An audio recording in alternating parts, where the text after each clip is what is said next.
ఈ షార్ట్ని అయితే మిస్ అవ్వకుండా తప్పకుండా చూడండి. నేనైతే దసరాకి ఇంటికెళ్ళే ముందు కొంచెం షాపింగ్ పెండింగ్ ఉంది అని చెప్పేసి నిజాంపేట్ దగ్గర ఉన్న డీమార్ట్కి అయితే స్టార్ట్ అయిపోయాను. ఎందుకంటే నా ఫ్రెండ్ అక్కడే ఉంది. అక్కడ డీమార్ట్ కొంచెం పెద్దది కంపేర్ టు కేపీహెచ్పీ అని చెప్పి స్టార్ట్ అయిపోయాను. నిజాంపేట్కి వెళ్ళే దారిలో డీమార్ట్కి ముందు కొంచెం ముందు ఇదైతే కనిపించింది, ఫ్యాక్టరీ అవుట్లెట్ అని చెప్పేసి. స్టాప్ అయ్యేసి ఏంటి ఇంతమంది ఉన్నారు అని చెప్పేసి వెళ్ళైతే చూసాము. అసలు చాలా బాగుండే క్వాలిటీ. అక్కడ ప్రతిదీ అమ్ముతున్నారు అంట. Gents wear, ladies wear, kids wear and ఇంటికి రిలేటెడ్ పిల్లోస్ అండ్ ఫర్నిచర్ లాంటివి చాలా బాగుండే. అసలు ఫ్యాబ్రిక్స్ అయితే టోటల్లీ అన్నీ అని చెప్పి చెప్పలేను, కానీ చాలా బాగుండే క్వాలిటీ అండ్ చీప్ ప్రైస్ కూడా ఉండే అనమాట, చాలా మంచిగా. ఇంకా మేమైతే కొంచెం షాపింగ్ అయితే చేసేసాం అనమాట. ఓన్లీ టీ షర్ట్స్ తీసుకున్నాము, బడ్జెట్ ఫ్రెండ్లీ ఉండే.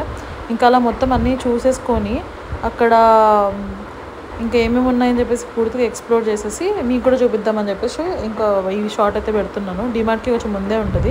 ఇంకా నెక్స్ట్ డీమార్ట్కి అయితే వెళ్ళిపోయాము. అక్కడ మార్నింగ్స్ తిరుగుతూనే ఉన్నామని చెప్పేసి ఆకలిస్తుంటే డీమార్ట్లో పిజ్జా ఆర్డర్ అయితే చేసుకున్నాం అనమాట. అసలు డీమార్ట్లో పిజ్జా అయితే నేను ఫస్ట్ టైం చూసాను, బాగుంది. మీకు కూడా తెలుసా ఇది?